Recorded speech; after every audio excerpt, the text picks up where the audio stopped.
yerekana ibigori mal ibigabo ugacuza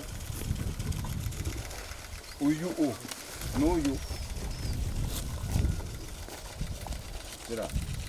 okay. Uyu n'uyu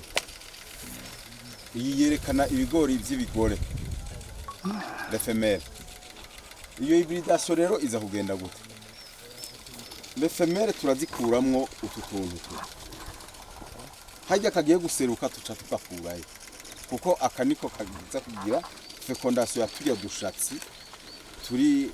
kuri epi tugaca tureka rero le mare nizo zisigara zifise utu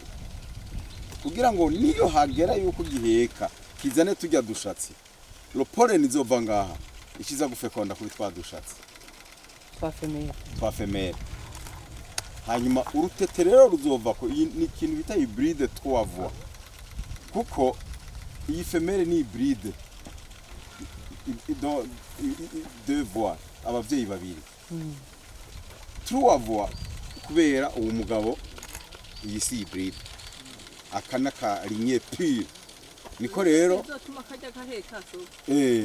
yego hama niyo kafe konda rero ikigori kizoba kivuyeko nico kizoba urubuto tuzotanga mu gihugu gifise vigueur ya nyina nase nkuko ushobora kurongoza umuzungu n'umwirabure ugaca uvyara urumeti rw'uruhanganye urwo rumeti rero nigo rubuto baba bakeneye donc utugira une ligne sur deux lignes sur trois kuba tugomba kugwiza cyane amapollen y'itugabo kugira ngo niyo umuyaga wacamo utudutumura utushire kwa bwa busage bw'ibigore bice bisama. Ibi rero kugira tubishike ko twarubatse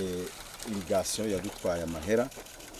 hanyuma ico twari tugamije cari cyuko dushobora gukora muci amezi 6 uri yuko twicara lotere yicara kuva mu kwa gatanu kugeza mu 11 nta mvura ngaha mu kumoso ibihari nico gituma twiyumbiye tutireka rero imbere ya byose turondera amazi niyo ashobora kudutuma ahanye n'ibigori bishoboka n'ibindi byose tuzotera ngaha bishoboka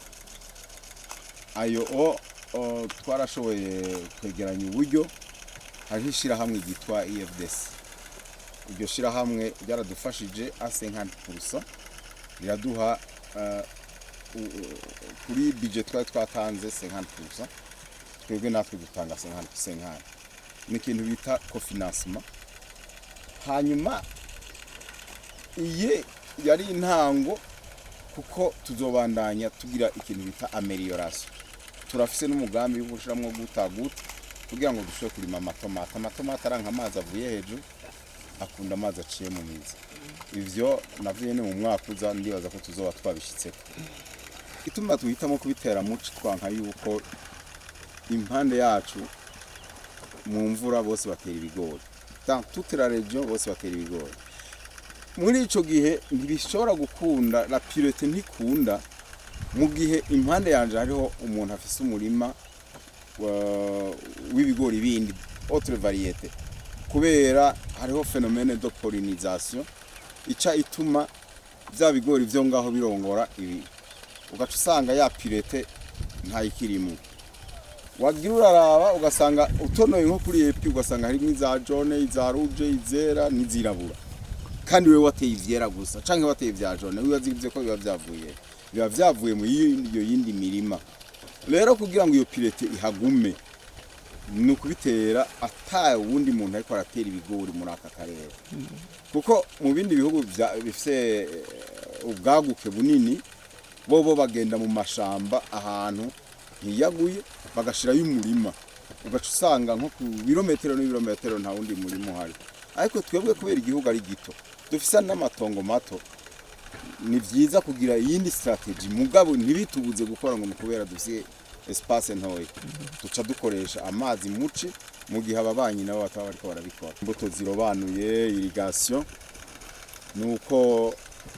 ubwa mbere tugomba kwereka leta ko bishoboka yuko iwacu dushobora gukora mais hybride tukareka kuzera inzi kugira ngo ejo buraca bugacana yandi.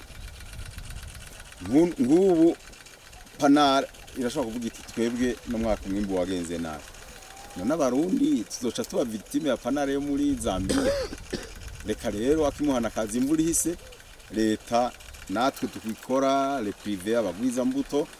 muze tugira inguvu tuje hamwe tubikorera iwacu, natwe twigenge mu mbuto, independence yo mu mbuto. Je nitwa Richard Hatunimana, nkaba ndumugwiza mbuto mu karere ka Rutana, province Rutana na Gitega. Hanyuma kandi nkaba ndongoye ne sata c'abagwiza mbuto mu Burundi bita Coprosebo. Uyu murima musanze kuri uyu musozi ni umurima w'ibigori, ibigori by'ibivyagwa, ibigori bita mu Gifaransa mais hybride. Numurima turiko turakorana na Izabu kugira ngo kumbure turabe ingene zijya mbuto zahora zirondegwa hanze z'ibivyagwa natwe twozikorera i Burundi. Mu Burundi tukaraba ingene two kwisuganya ku mbuto z'ibigori z'ibivyagwa. Ibiharage nta bivyagwa bibaho, ariko navyo turabikora ngaha kuri uyu murima nyene n'ahandi. Turafise n'umurima DPA yadutije, nawe nyene turawukoreramwe ibintu nk'ibi, turawukoreramwe ibigori, turawukoreramwe ibiharage, ungana ni hegitari 8. Biriko birazana akarusho kuko ugiye nko mu isoko aha muri aka karere uhereye za Bukemba ukaja za Gihofi ukaja za ngaha za Butare, ugiye mu isoko urabona neza yuko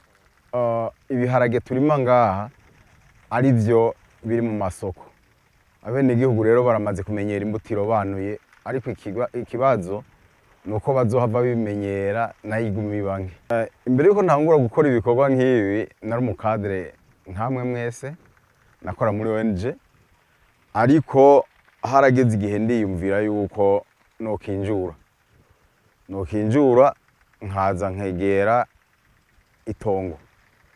nkakora ibikorwa by'iterambere bindi binyuranye na bijya narindimwo, kuko ibi bikorwa biragoye kubangikanya n'imirimo ya leta canke n'imirimo y'uwundi, ahubwo imirimo umuntu abarimwo iramufasha kumbure kuronka umutahe. Uwo mutahe rero ni umufasha gusohoka agacupa. Abandi bakozi ba leta ndababwira yuko uwo bafise uwo muhamagaro yoba arisuganya hakiri kare, ntarindire kuzosohoka muri pension atagishobora. Ibi ni ibintu bisaba inguvu, bisaba yuko usohoka hakiri kare ukaza ugakora, byabana ngo umuga tukabisa ibibanza abana tuko turavyara nabo bakarondera imitahe bakazodusanga.